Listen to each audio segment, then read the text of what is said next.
Pay scale ঘোষণা এবং বাস্তবায়ন নিয়ে যা বললেন তারেক রহমান। নবম জাতীয় বেতন কমিশনের প্রতিবেদনের আলোকে দ্রুত নবম পে স্কেলের গেজেট প্রকাশ ও বাস্তবায়নের দাবি জানিয়ে আসছেন সরকারি কর্মকর্তা ও কর্মচারীরা। তবে উপদেষ্টারা জানিয়েছেন পে স্কেল বাস্তবায়ন করবে নতুন সরকার। এ অবস্থায় নির্বাচনে জয়লাভ করে বিএনপি রাষ্ট্রক্ষমতায় গেলে যথাসময়ে পে স্কেল ঘোষণা ও বাস্তবায়ন করা হবে বলে জানিয়েছেন দলটির চেয়ারম্যান তারেক রহমান। সোমবার ৯ ফেব্রুয়ারি রাতে জাতির উদ্দেশ্যে দেয়া ভাষণে এ ঘোষণা দেন তারেক রহমান। গত ২১ জানুয়ারি রাষ্ট্রীয় অতিথি ভবন যমুনায় প্রধান উপদেষ্টা প্রফেসর মোহাম্মদ ইউনুসের কাছে প্রতিবেদন হস্তান্তর করেছে সরকারি চাকরিজীবীদের জন্য নতুন বেতন কাঠামো প্রণয়নের উদ্দেশ্যে গঠিত জাতীয় বেতন কমিশন, পে কমিশন। প্রতিবেদনে চলতি বছরের ১ জানুয়ারি থেকে আংশিক বেতন কাঠামো বাস্তবায়নের সুপারিশ করা হয়। এটি ২০২৬-২৭ অর্থবর্ষে প্রথম দিন থেকে পুরোপুরি কার্যকর করার কথা জানানো হয়। বেতন কমিশন সর্বনিম্ন বেতন স্কেল ৮,২৫০ টাকা থেকে বাড়িয়ে ২০,০০০ টাকা এবং সর্বোচ্চ বেতন স্কেল ৭৮,০০০ টাকা থেকে বাড়িয়ে ১,৬০,০০০ টাকা করার সুপারিশ করেছে।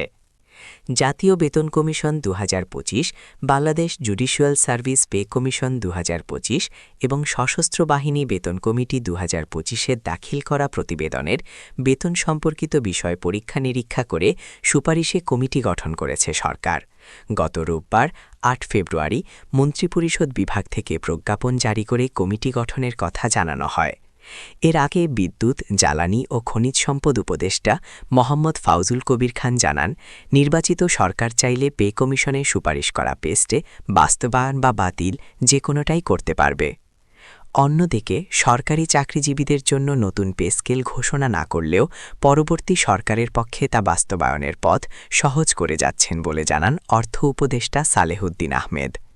এই অবস্থায় জাতির উদ্দেশ্যে দেয়া ভাষণে তারেক রহমান বলেন, আমাদের দলীয় ইস্তেহারে বলেছি, জনগণের রায়ে বিএনপি রাষ্ট্র পরিচালনার দায়িত্ব পেলে সরকারি কর্মকর্তা এবং কর্মচারীদের জন্য যথাসময়ে জাতীয় পে স্কেল ঘোষণা এবং বাস্তবায়ন করা হবে। বেকার সমস্যা সমাধানে বিএনপির পরিকল্পনার কথা তুলে ধরে তারেক রহমান বলেন, বেকার সমস্যা নিরসনের লক্ষ্যে ব্যাংক, বিমা, পুঁজিবাজার সহ দেশের অর্থনৈতিক খাতের সার্বিক সংস্কার ও অঞ্চলভিত্তিক অর্থনীতিকে চাঙ্গা করা এবং শিল্প ও বাণিজ্যে দেশি-বিদেশি বিনিয়োগ বৃদ্ধির মাধ্যমে দেশে-বিদেশে ১ কোটি কর্মসংস্থান সৃষ্টির লক্ষ্যমাত্রা নির্ধারণ করা হয়েছে।